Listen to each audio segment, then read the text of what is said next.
नमस्कार दोस्तों। आपको अक्सर हिंदी में बहुत सारी मुश्किलें आती हैं, कभी व्याकरण की, कभी अशुद्धियाँ लिखने की, कभी मात्राओं की। तो हम आपको समय-समय पर बहुत सी जानकारी देते रहते हैं, हिंदी को सुधारने के तरीके बताते रहते हैं।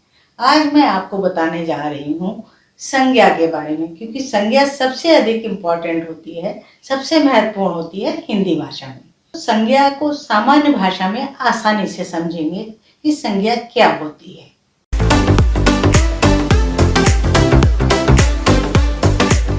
आइए संज्ञा के बारे में जानते हैं। संज्ञा उस विकारी शब्द को कहते हैं जिससे किसी विशेष वस्तु, व्यक्ति, भाव का बोध होता है।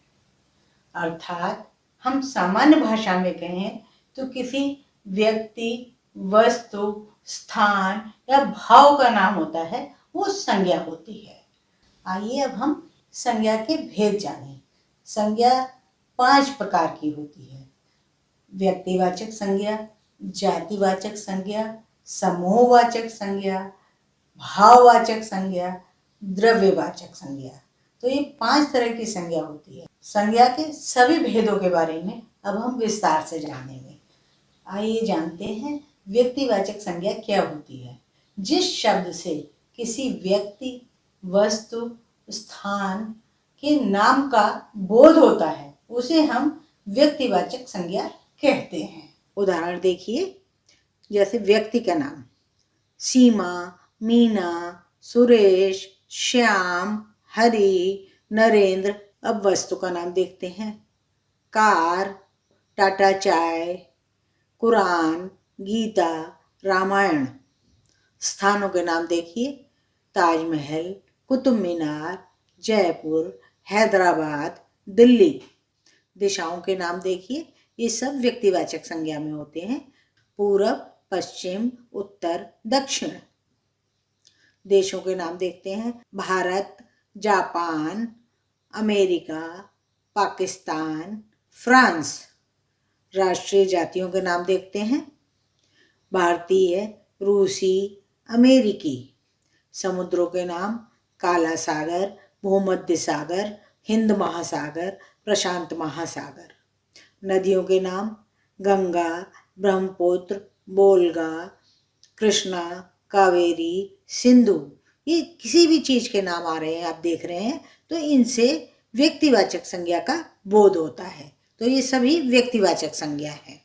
और देखिए उदाहरण, पर्वतों के नाम, हिमालय, विंध्याचल, अलकनंदा, कराकोरम। नगरों, चौकों और सड़कों के नाम देखिए, वाराणसी, गया, चांदनी चौक, हरिसन रोड, अशोका मार्ग। पुस्तकों और समाचार पत्रों के नाम देखिए, उदाहरण के लिए रामचरितमानस, ऋग्वेद, धर्मयुग, आर्यावर्त। ऐतिहासिक युद्धों और घटनाओं के नाम, पानीपत की पहली लड़ाई, सिपाही विद्रोह, अक्टूबर क्रांति। अब दिनों और महीनों के नाम, मई, अक्टूबर, जुलाई, सोमवार, मंगलवार। त्योहारों के या उत्सवों के नाम, होली, दिवाली, रक्षाबंधन, ईद। जातिवाचक संज्ञा के बारे में जानते हैं कि वो क्या होती है। जातिवाचक संज्ञा की परिभाषा होती है जिस शब्द से एक जाति के सभी प्राणियों अथवा वस्तुओं का बोध हो उसे जातिवाचक संज्ञा कहते हैं। बच्चा, जानवर, नदी, अध्यापक, बाजार, गली, पहाड़, खिड़की, स्कूटर। ये सभी एक ही प्रकार के शब्द होते हैं, एक ही प्रकार की प्राणी होते हैं या स्थान होते हैं, इसलिए ये जातिवाचक संज्ञा है।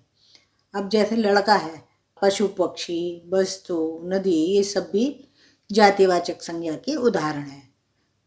लड़का से कोई भी लड़का हो सकता है, पशु पक्षी से कोई भी जानवर की बात हो सकती है, वस्तु से कोई भी वस्तु हो सकती है, कुर्सी, पुस्तक, कलम, कोई भी वस्तु हो सकती है। नदी, नदी कोई सी भी नदी हो सकती है। मनुष्य कहने से कोई भी मनुष्य हो सकता है, मनुष्य जाति का बोध होता है। पहाड़ कहने से कोई भी पहाड़ हो सकता है।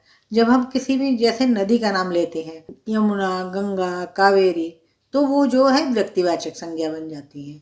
और जब हम एक नदी कहते हैं तो नदी जो है जातिवाचक संज्ञा होती है। ऐसे ही लड़का, लड़का से कोई भी लड़का हो सकता है। अगर उसमें हम नाम ले लें राजेश, सतीश, महेश, तो ये सब व्यक्तिवाचक संज्ञा बन जाएंगे, लेकिन लड़का कहने से ये जातिवाचक संज्ञा होते हैं। अब जानते हैं भाववाचक संज्ञा के बारे में। भाववाचक संज्ञा क्या होती है? जिस शब्द से हमें किसी व्यक्ति के भाव, गुण या अवस्था का पता लगता है उसे हम भाववाचक संज्ञा कहते हैं। जैसे मोटापन, बुढ़ापा, गरीबी, ये सारे भाववाचक संज्ञा है। अब हम भाववाचक संज्ञा की परिभाषा देख लेते हैं। जिन शब्दों से किसी प्राणी या पदार्थ के गुण, भाव, स्वभाव या अवस्था का बोध होता है उन्हें भाववाचक संज्ञा कहते हैं। जैसे उत्साह, ईमानदारी, बचपन। तो इसमें देखिए आप, उत्साह से मन का भाव प्रकट हो रहा है, ईमानदारी गुण होता है, बचपन जीवन की एक अवस्था को बताता है। इस प्रकार से ये भाववाचक संज्ञाएं हैं। कुछ अन्य उदाहरण देखिए भाववाचक संज्ञा के। थकान, मिठास, बुढ़ापा, गरीबी, आज़ादी, हंसी, चढ़ाई, साहस, वीरता, ये सभी भाववाचक संज्ञा हैं। अब आता है समूहवाचक संज्ञा। इसे हम समुदायवाचक संज्ञा भी कहते हैं। इस संज्ञा में किसी एक व्यक्ति की बात ना होकर के पूरे समूह के बारे में बात की जाती है। जिस शब्द से पूरे समूह का बोध होता है उसे हम समूहवाचक संज्ञा कहते हैं। जैसे सेना, पुलिस, पुस्तकालय, दल, समिति, आयोग, परिवार। सेना में कई सैनिक होते हैं। पुलिस में हर स्थान, हर राज्य, देश में पूरे फैली होती है, तो पुलिस को एक ग्रुप में तरीके से कहा जाता है, समूह में। पुस्तकालय में बहुत सारी पुस्तकें होती हैं, तो एक किसी पुस्तक की बात नहीं होती। दल, समिति, आयोग, परिवार में भी कई सदस्य होते हैं। तो ये सभी समूहवाचक संज्ञा के उदाहरण हैं। अब हम द्रव्यवाचक संज्ञा के बारे में जानेंगे। द्रव्यवाचक संज्ञा क्या होती है? जिन शब्दों से हमें किसी द्रव्य, पदार्थ, सामग्री या प्रयोग करने वाली कोई चीज होती है उसका बोध होता है। जैसे तेल, चावल, सोना, ये सब द्रव्यवाचक संज्ञा के उदाहरण है। अब हम द्रव्यवाचक संज्ञा की परिभाषा जान लेते हैं।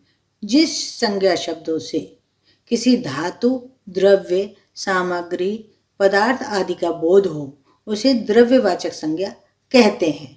जैसे गेहूं भोजन की सामग्री है, चावल, घी, सोना, चांदी, तांबा, ऊन।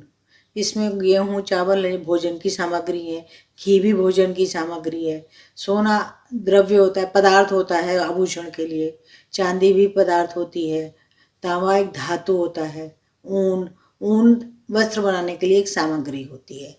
तो ये सभी द्रव्यवाचक संज्ञा है। दोस्ती करें लॉजिक टच से YouTube चैनल पर और सीखें आसान भाषा में हिंदी।